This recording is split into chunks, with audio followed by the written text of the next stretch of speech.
If there's one thing that every fighting game, or at least most of them, have in common, is the arcade ending. It's the perfect reward for players to see what happens to their characters after they finish beating the final boss, and one of my favorite parts of playing a new Mortal Kombat game is seeing all of the endings.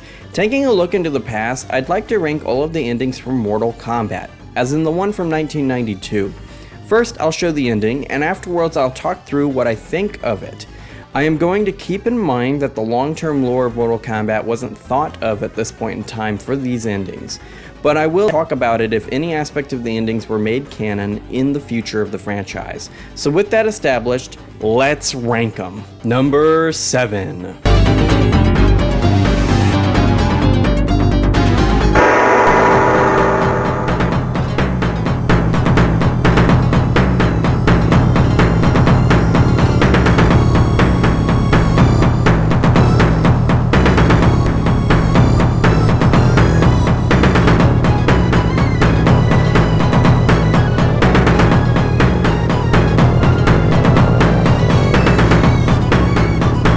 It's no secret that Sonya was added to Mortal Kombat late in the development cycle. As such, her ending is the weakest of the 7, but even then, I think it's fine. It fits Sonya well enough, since she's able to get what she's after with the end of the Black Dragon, presumably Kano's death, and the end of Shang Tsung. She saves her men and saves the day, the perfect ending for a good soldier. Number 6.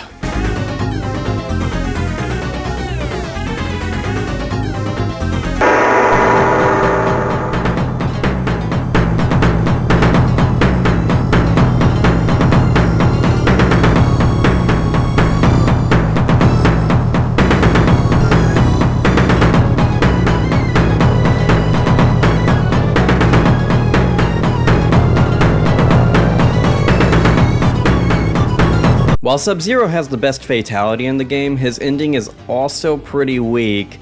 He's hired to kill Shang Tsung, succeeds, and then lives out the rest of his life in retirement. This makes Sub-Zero's ending the least in line with his future appearances and characterization, but considering the little we know of him in this game, it is a fine enough ending for 1992. Number 5.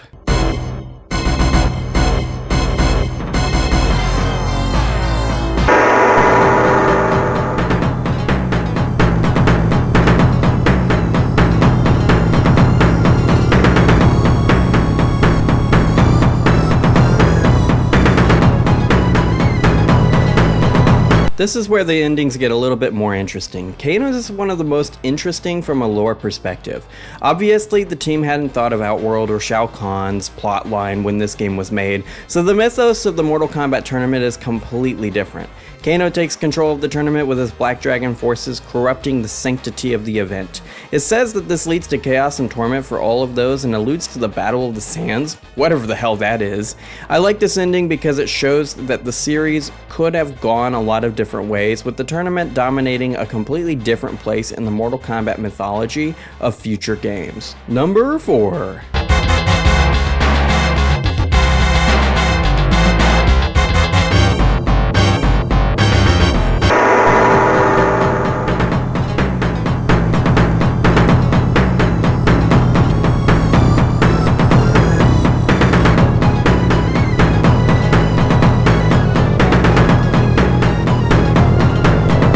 Liu Kang's ending is the canon one, mostly anyway. It is true that Liu Kang defeats Goro and Shang Tsung, but some elements of the ending never come up again in Mortal Kombat's future titles. The idea of the tournament being something worth controlling is a plotline that is immediately cast aside with the sequel, but Liu Kang's intro and ending establishes some key things.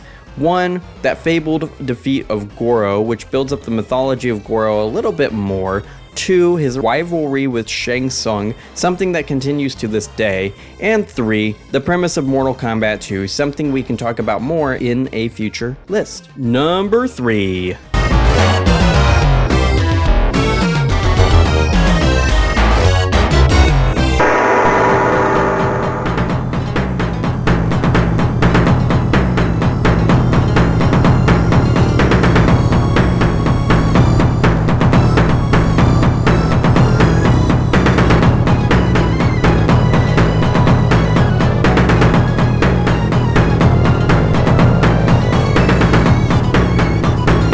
Raiden's ending is wild.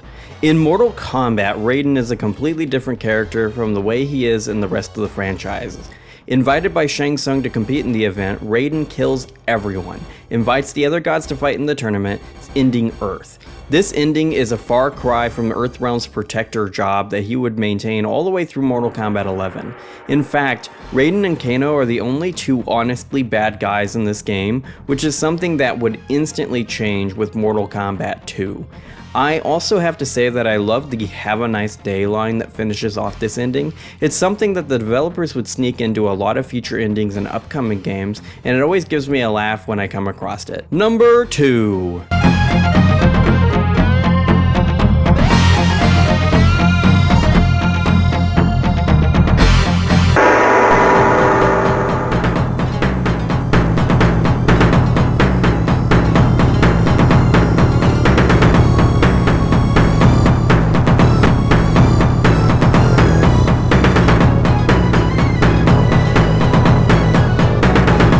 Johnny Cage's ending sets up a motif that his character would follow through a lot of the games. There's a high chance that Cage will turn his Mortal Kombat experience into a film franchise throughout most of his MK endings, and it all starts right here. My headcanon is going to be that he directs the Mortal Kombat 1995 film, but that can't be true since it didn't have many successful sequels, or any at all.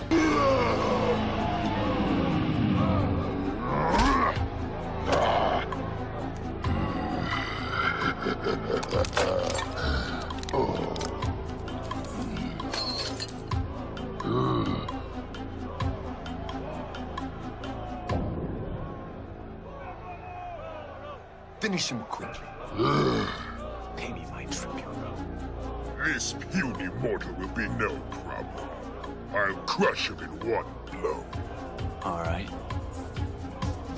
Let's dance.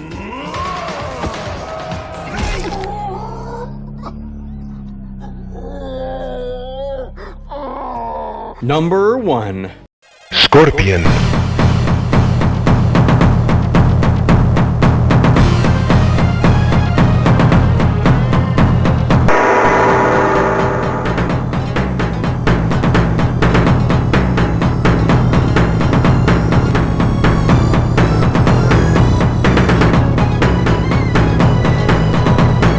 My pick for the best ending in Mortal Kombat is Scorpion's for a few reasons. While it's not entirely canon, there are elements of Scorpion's mythos that come from here. Being killed by Sub-Zero before the events of the tournament is one of the most key details critical to Scorpion's character.